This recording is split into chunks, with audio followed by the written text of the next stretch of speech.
Aking paglilingkod sa inyo ang isang mensahe na may pamagat na ang kaharian ng Diyos, the kingdom of God.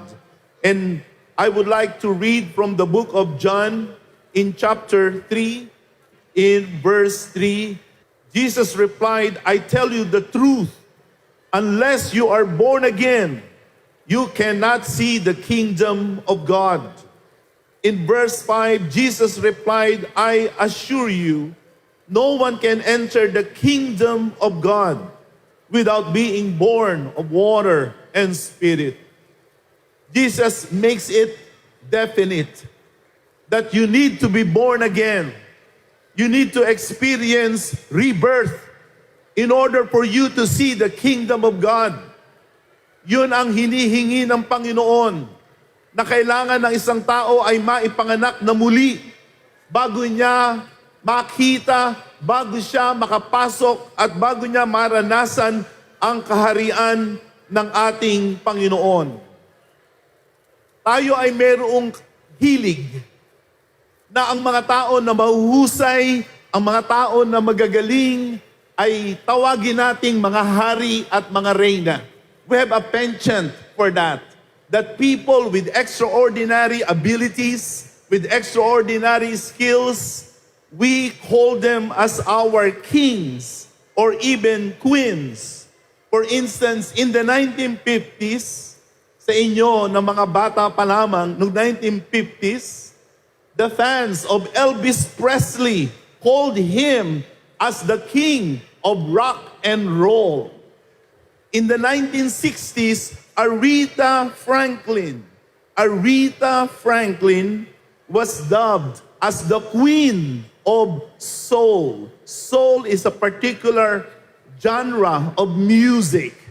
And Aretha Franklin was dubbed as the queen of soul. And then, in the 1980s, the music industry named Michael Jackson as the king of pop. Michael Jackson was called the king of pop. And now in our present day, basketball fans today call James LeBron of the Los Angeles Lakers as King James. And speaking of kingdoms, don't you know that there are still 43 kings and queens that are still reigning? 43 na mga hari at mga reyna ang naghahari pa sa iba't ibang mga bansa mula sa gitnang silangan sa Europa hanggang dito sa Africa at sa Asia. Subalit sa araw na ito at sa hapon na ito, nais kong ipakilala sa inyo ang tunay at ang tanging hari ng lahat at Panginoon ng lahat. Walang iba kundi si Jesucristo. He is the one that I want you to know in a deeper way, in a more intimate way. Jesus is the Christ. Jesus is the King of Kings and the Lord of Lords. And Jesus has a kingdom. And His kingdom, the kingdom of God, the kingdom of heaven, is what I would like to talk about with you this afternoon. You know, the moment Jesus Christ came out, the moment He started preaching, the first thing Jesus talked about was none other than the kingdom of God, the kingdom of heaven. Ito ang unang paksa na Kanyang ipinangaral, ang pagdating ng kaharian ng ating Panginoon, ang pagdating ng kaharian ng langit. In Matthew chapter 4 verse 17 was the first preaching of Jesus. Repent, for the kingdom of heaven has come near.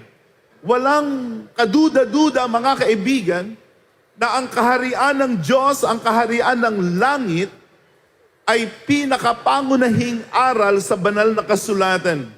Aklat ng Mateo sa kapitulo 6 sa talatang 10, Your kingdom come, your will be done on earth as it is in heaven. This was the prayer of Jesus.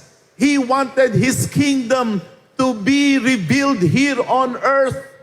He wanted His rule. He wanted His reign to be more seen, to be more evident here on earth.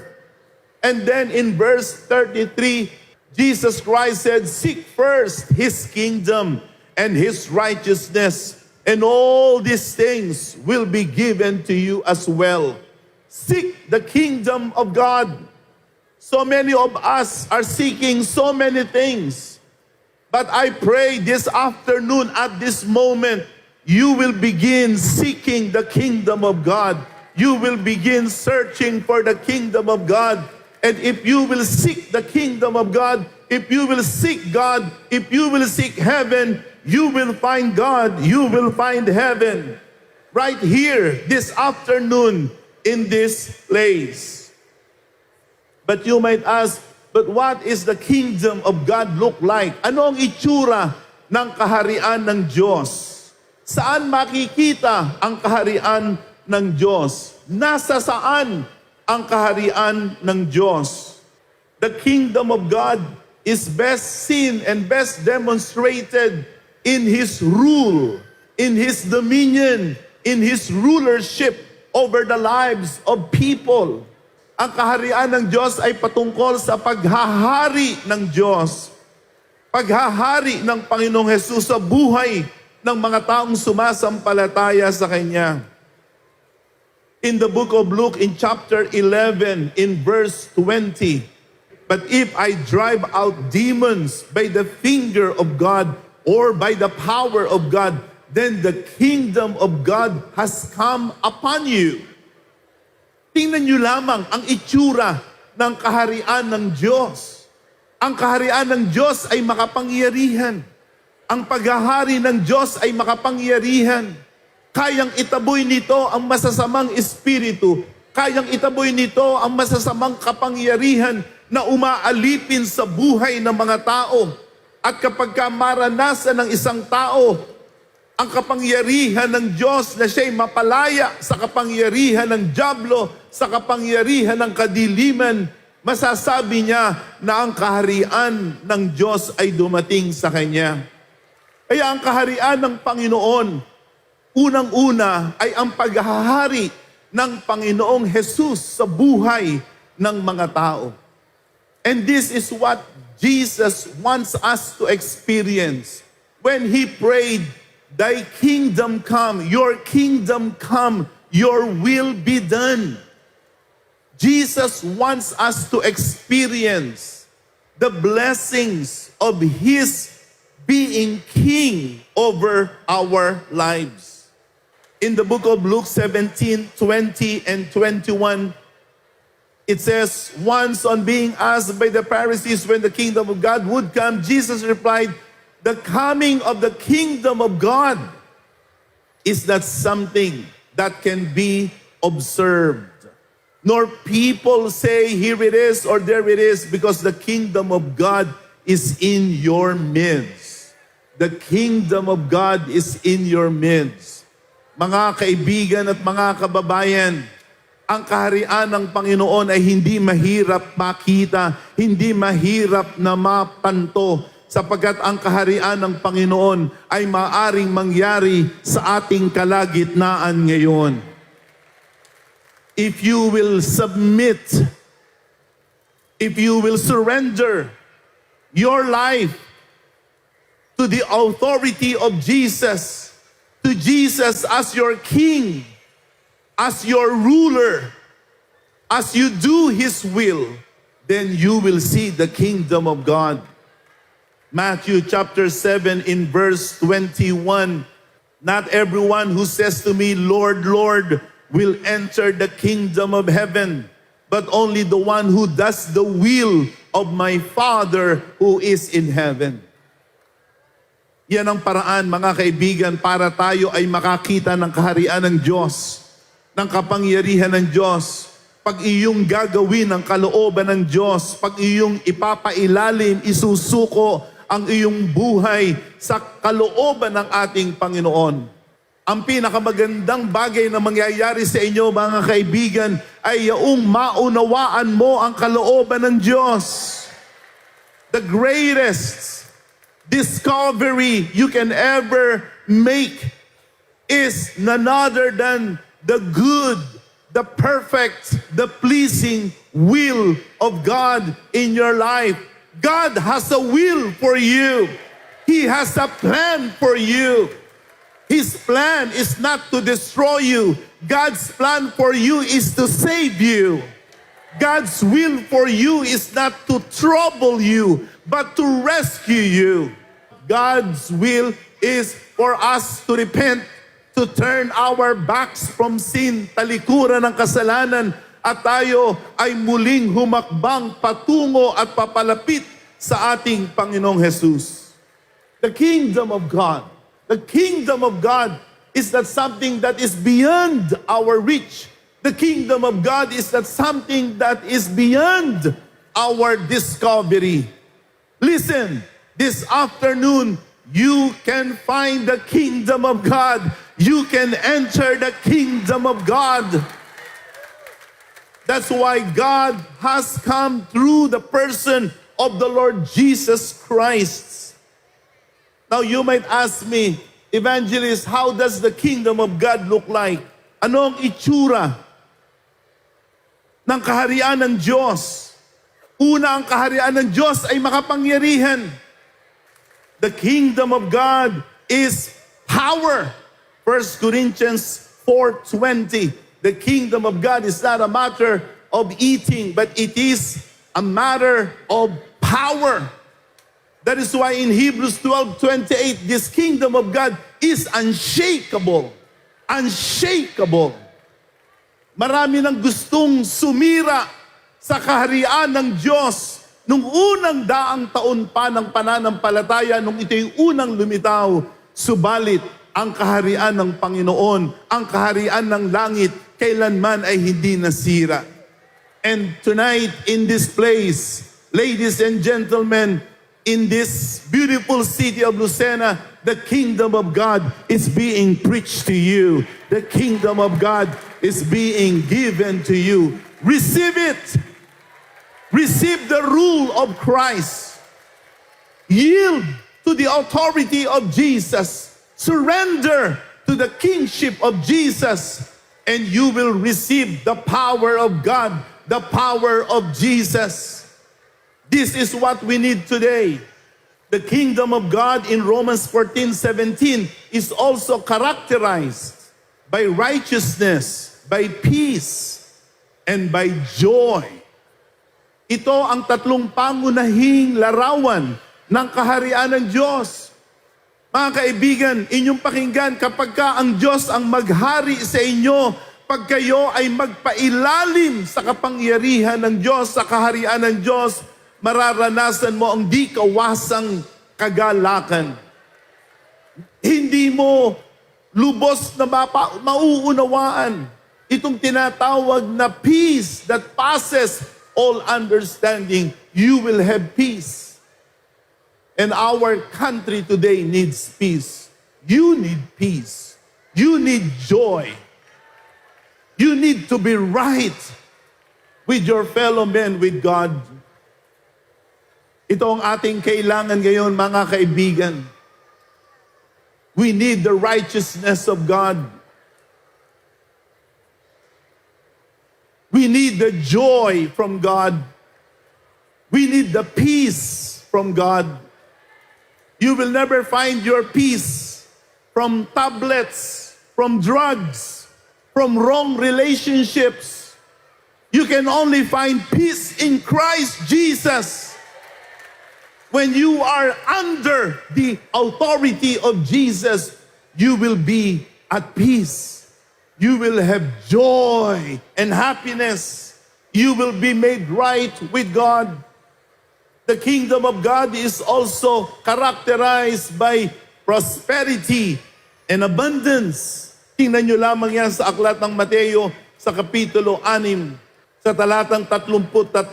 Inyong pakinggan, seek first His kingdom and His righteousness, and all these things will be given to you.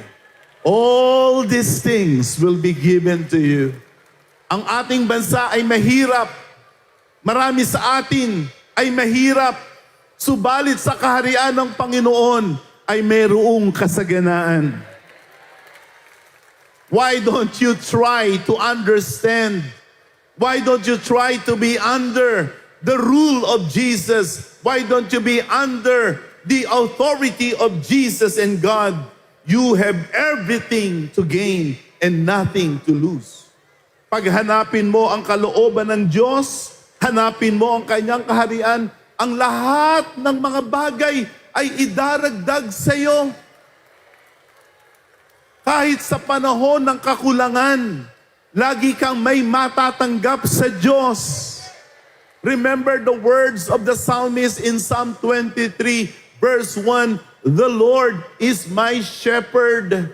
I shall not be in want. I will lack nothing." Don't you like to be under the shepherding of Jesus? Don't you like to be with Jesus? If you are with Jesus, if Jesus is your shepherd, you will lack nothing. Pasasaganain ka ng Panginoon. Ano man ang iyong kailangan sa buhay mo ngayon, kapag ka iyong isuko ang buhay sa Panginoon, iyong isuko ang sarili mo sa Panginoon, pasasaganain ka ng Panginoon. This is the great offering of the kingdom of God. God's kingdom, the rule of God in our lives offers power, strength, righteousness, joy, happiness, peace, provisions, abundance. And only those who are born again, can enter the kingdom of God. Ito ang kailangan para tayo ay makapasok, para tayo ay makaranas ng kapanganakang muli. Ang kailangan natin ay ating kilalanin ng Panginoong Jesus bilang ating tagapagligtas, bilang ating mga hari. In order for us to experience rebirth, in order for us to experience the born-again experience, we need to receive Jesus as our King, as our Lord, as our Master. Receive Him, accept Him. Nais namin na kayo ay magpasya. You need to decide, regardless of your station in life, regardless of who you are, you need to make a decision to receive Jesus as Lord and Savior. Would you like to receive the kingdom of God? Would you like to enjoy the kingdom of God? Mga kaibigan, nais ba natin na maranasan ang pagpapala ng kaharian ng Diyos, ang kaharian ng langit? But there is another kingdom that exists that seek our trouble. Ang kaharian na ito ay ang kaharian ng dyablo, ang kaharian ng kadiliman. Kung merong kaharian ng Diyos, may kaharian din ang dyablo. Sana hindi kayo nagugulat kapag sinabi ko na may kaharian ng dyablo, may kaharian ng kadiliman. Because that is the truth of the matter. God has His kingdom and His kingdom is perfect. But the kingdom of Satan is also operating in our present time. As I speak, at this moment, the kingdom of darkness is also operating. And I have one bad news for you. May masamang balita. Bago ninyo maunawaan ang mabuting balita, kailangan nyo munang maunawaan at malaman ang masamang balita. Ang masamang balita ay ito. Ang lahat ng tao sa mundo ngayon ay nasa ilalim ng kapangyarihan ng kadiliman, nasa ilalim ng kapangyarihan ng kasamaan. 1 John 5:19 tells us that the whole world is under the influence and under the control of the evil one. Masakit tanggapin. Masakit lunukin. Masakit pakinggan na sa kabila ng ating katalinuhan, sa kabila ng ating kabutihan, sa kabila ng ating mga nagdadamihang relihiyon, sa kabila ng ating mabuting asal at mga moralidad, sa harap ng Diyos, ang buong sanglibutan ay nasa ilalim ng kasamaan. That is what God sees from heaven. He sees our world, He sees our generation as under the dominion of darkness. There is no doubt that our present world and our generation is under darkness.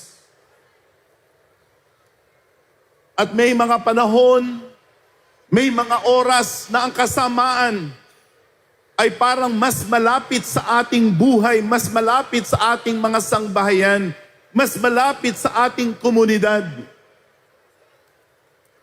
Ang buong Pilipinas ngayon, mula Luzon, Visayas at Mindanao, tayo ngayon ay nasasakal. Tayo ngayon ay nasusuka sa laganap ng korupsyon na nangyayari sa ating panahon ngayon. Ano man ang iyong politikal na kampo, sino man politika o politiko ang iyong sinusundan, maliwanag sa ating mga mata na ang bansang Pilipinas ay naghihirap hindi dahil tayo kulang sa kalikasang yaman, kundi ang korupsyon ay gaya ng kanser na kumakain sa ating sistema, sa ating pamahalaan. And around the world, wars, death, social upheavals, and natural catastrophes are happening almost on a daily basis. Lindol, pagputok ng mga bulkan, mga kaguluhan ng mga bansa, mga patayan, mga pagsasamantala, napakaraming kasamaan sa ating panahon ngayon at ang mga kasamaan na yan ay nagpapadilim sa ating panahon ngayon. And I want you to know, if good is moved by God, evil is moved by Satan. Satan is the force behind evil. Satan is the force behind sin. And no one among us can match, can overcome evil. We are helpless. We are weak. We are no match to the force of darkness, to the force of evil. But if you are in the kingdom of God, if Jesus is your king, then you have every means to overcome sin, overcome evil. At ang dalangin ko sa hapon na ito, bago magwakas ang maiksing mensaheng ito, mga kaibigan, kayo ay magpapasya, na magpapailalim kayo sa Panginoon, susuko kayo sa Panginoon, at kayo ay papasok sa kaharian ng Panginoon. You might ask me, what should I do again, evangelist? 3 things. Listen, and this is where I will end. Number 1, repent. Repent. Magsisi. Magsisi ka sa iyong mga kasalanan. Kilalanin mo ang iyong mga kasalanan at ikaw ay tumalikod sa iyong mga kasalanan. That is what repentance is all about. Look at me. I'm going to illustrate that to you. Look at me. Repentance, if I were looking at this direction right now, repentance is turning your back. Turning your back from sin. Tatalikod ka sa iyong mga kasalanan. Tatalikuran mo, lalayuan mo, aalisin mo ang iyong mga kasalanan at tutulungan ka ng Diyos na ito ay iyong matalikuran. Huwag mo sabihin, wala akong kapangyarihan. Pag tumawag ka sa Diyos, bibigyan ka niya ng kapangyarihan. The book of Acts 2:38, repent. Repent. Be baptized, every one of you, in the name of Jesus for the forgiveness of your sins. And you will receive the gift of the Holy Spirit. Number 2, you must receive Jesus. Tanggapin mo si Jesus. Kilalanin mo si Jesus. Ang kanyang ginawa para sa iyo. Yun ang paraan para tanggapin mo ang panibagong kapanganakan, ang rebirth, ang born again. John 1:12 says, to those who receive Him, to those who believe in His name, He gave the right. Praise God. He gave the right. Bibigyan ka ng karapatan. Karapatan. Bibigyan ka ng karapatan ng Diyos na kanyang maging anak. Sa sandali na ito, sa lugar na ito, ikaw ay anak ng iyong mga magulang. Subalit, pakaisipin nyo lamang, pakatantuhin nyo lamang, uuwi kayo ngayon na kayo rin ay anak ng Diyos sa langit. At panghuli, kailangan mong mabautismuhan. You need to be baptized. Baptism is actually a pledge of a good conscience. 1 Peter chapter 3, verse 21. It says there, this water symbolizes baptism. It saves you, not the removal of dirt from the body, but the pledge. Do you see it? Nakikita nyo ba? Ano raw ang bautismo? It's a pledge of a clear conscience toward God. It saves you.